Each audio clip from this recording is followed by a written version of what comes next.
उडाइरहेको छ। सुँगुरको मासु हुन्छ पो 12 पैसा गोर्खामा त 12 पैसा कसले ल्याउने एकजना 12 सय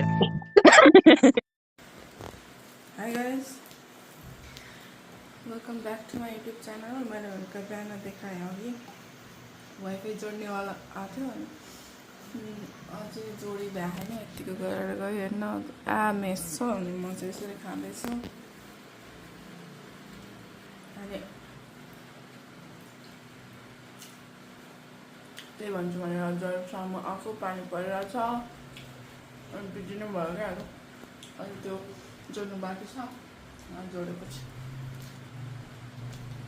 मैले फ्री हुन्छ भन्दा सफा गर्नुपर्छ गाइस। मलाई यो जिन्दगीले कहाँ पुर्यायो भाडा देखेर सबको होस उडायो यो भाडा कसरी धुने हो फैलिरहेछ हजुरहरूलाई देखाउनलाई भिडियो बनाइरहेछु यो भाडा धुन्छु म खाना खायो गाइस ल मैले चाहिँ यतिको चाहिँ गराएँ छेर धोएर है त गाइसहरू बाहिर पानी परिरहेकै छ होइन सानो पानी परेर ठुलो त परेन मजाको वेदर छ कि यस्तो कुराहरू पनि हुन्छ हाम्रो होइन दिदी बहिनीको टक टाइम ए म्युट भएर बोल्नु तिम्रो गरिना छिटो रेकर्ड गर्ने पठाउनु पर्ने के भन्छ के मासको कुरा गरेको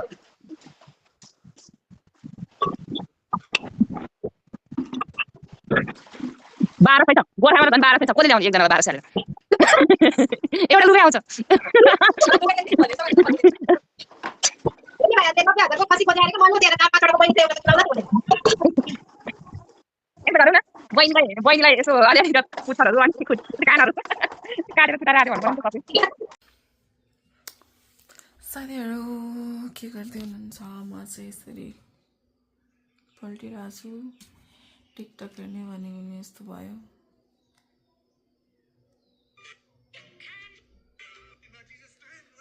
अनि चल्दैन टिकटक हेर्दै बसिरहेछु म यस्तै छ दिन एकदम पानी परेछ त्यही भएर सुनसान भइरहेको छ म चाहिँ यसरी बसिरहेको छु वाइफाईवाला नि यति छोडेको कतिखेर आउँछ त्यो वाइफाईवाला पनि त्यो वाइफाई चल्यो भने अलिकति नेट पनि फास्ट हुन्थ्यो भनेको हजुरहरूले के सोध्छ होला है यसले त सधैँ मेक्सी सधैँ यस्तै मेक्सी मात्रै लगाएर बस्छ भनेर है तर के गर्नु मलाई कम्फर्टेबल लाग्छ यो कपडा जति कम्फर्टेबल त सायद नेपाली गर्लदेखि लिएर मम्मी आन्टी सबैहरूले लाउनुहुन्छ होइन कसैले चाहिँ मन पराउँदैन त्यो छुट्टै कुरा हो तर मलाई चाहिँ मनपर्छ एकदम कम्फर्टेबल हुन्छ कसलाई मनपर्छ यो लगाएर बस्नु घरमा चटाक चुटुक परेर यो नै हाम्रो चटाक चुटुक हो अनि मलाई चाहिँ राम्रो लाग्छ कसैलाई चाहिँ मन पर्दैन नि त मेक्सी कस्तो नराम्रो कसरी बसेको भन्ने हुन्छ नि त मलाई चाहिँ त्यस्तो लाग्दैन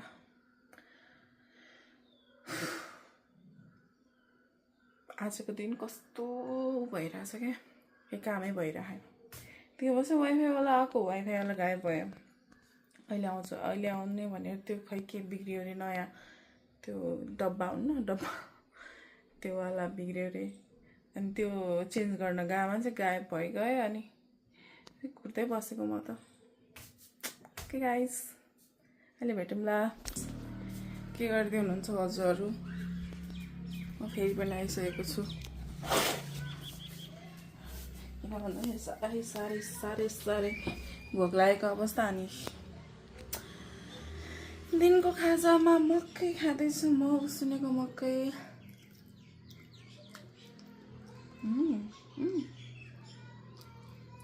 yummy. तातो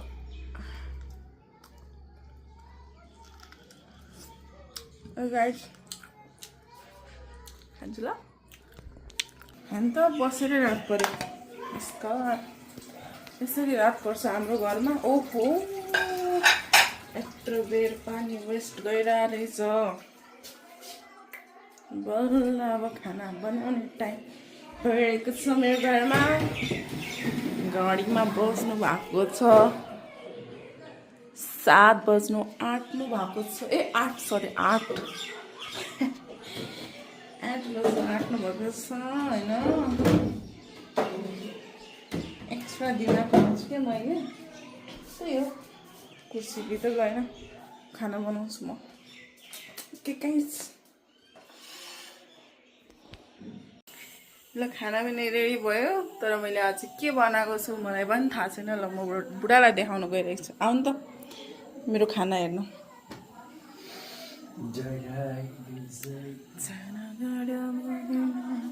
जल्दी आइए जल्दी यस्तो मान्छे छ यार सुँगुरको मासु हुन्छ को